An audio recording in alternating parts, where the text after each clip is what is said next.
नमस्कार दोस्तों, आपका स्वागत है हमारे चैनल लाइफ मिरर पर।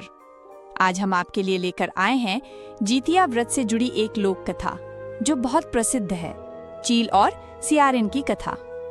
जैसा कि आप जानते हैं, जीतिया व्रत या जीवित पुत्रिका व्रत माताएं अपने बच्चों की लंबी आयु, अच्छे स्वास्थ्य और सुख समृद्धि के लिए करती हैं।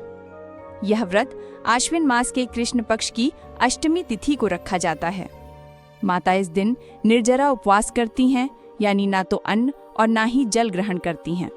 नवमी के दिन व्रत का पारण कर संतान की कुशलता की प्रार्थना की जाती है। कहते हैं कि इस व्रत की महिमा इतनी महान है कि यदि इसे सच्चे मन और नियमों के साथ किया जाए तो संतान पर आने वाले सभी संकट टल जाते हैं। यही संदेश हमें चील और सियारिन की कथा से मिलता है। बहुत समय पहले की बात है। एक जंगल में एक चील रहती थी। उसके साथ ही उसी जंगल में एक सियारिन भी रहती थी। दोनों की संतानें हाल ही में जन्मी थी। एक दिन चील ने सियारिन से कहा, बहन, मैंने सुना है कि आश्विन मास में एक बहुत ही महान व्रत आता है, जीतिया। अगर हम यह व्रत करें तो हमारी संतानें लंबी उम्र पाएंगी और हर संकट से बचेंगी। क्या तुम मेरे साथ यह व्रत करोगी? सियारिन ने तुरंत हामी भर दी और बोली, हाँ बहन, मैं भी अपने बच्चों की लंबी उम्र चाहती हूँ। चलो हम दोनों मिलकर यह व्रत करेंगे। अष्टमी की सुबह दोनों ने व्रत का संकल्प लिया। चील ने पास के तालाब में स्नान किया, स्वच्छ वस्त्र धारण किए और निर्जला व्रत का प्रण लिया। उसने पूरे मन से भगवान से अपने बच्चों की रक्षा की प्रार्थना की।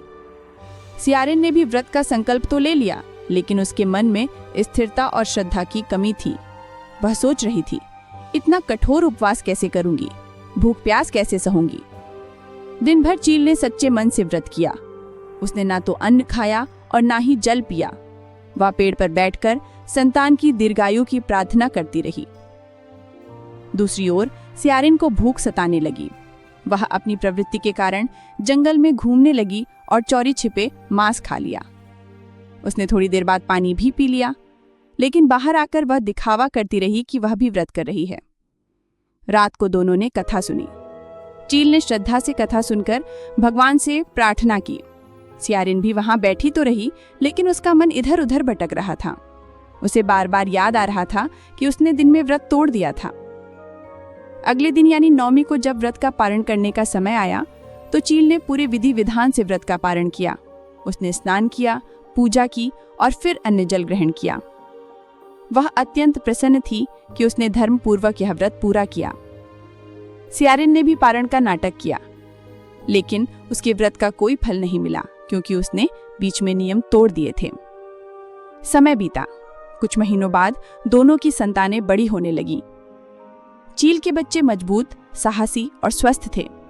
वे आकाश में ऊंची उड़ान भरते, अपनी मां का नाम रोशन करते। उनका जीवन दीर्घ और सुखमय हुआ। वहीं सियारिन के बच्चे कमजोर और बीमार रहने लगे। कभी शिकारियों का शिकार बनते, कभी रोगों से जूझते। उनकी उम्र छोटी रही और वे दुख में जीवन बिताते रहे। यह देखकर जंगल के सभी जीव समझ गए कि जीतिया व्रत केवल नाम के लिए नहीं, बल्कि पूरे नियम, श्रद्धा और सच्चे मन से करना चाहिए। चील ने सच्चे मन से व्रत करके अपने बच्चों को लंबा जीवन दिलाया, जबकि सियारिन ने छल से व्रत किया और उसका कोई लाभ नहीं मिला। इसलिए लोक में कहा जाता है, व्रत उपवास केवल शरीर का कष्ट नहीं, बल्कि मन की शुद्धि और आस्था की परीक्षा है। तो दोस्तों, यह थी चील और सियारिन की जीतिया कथा।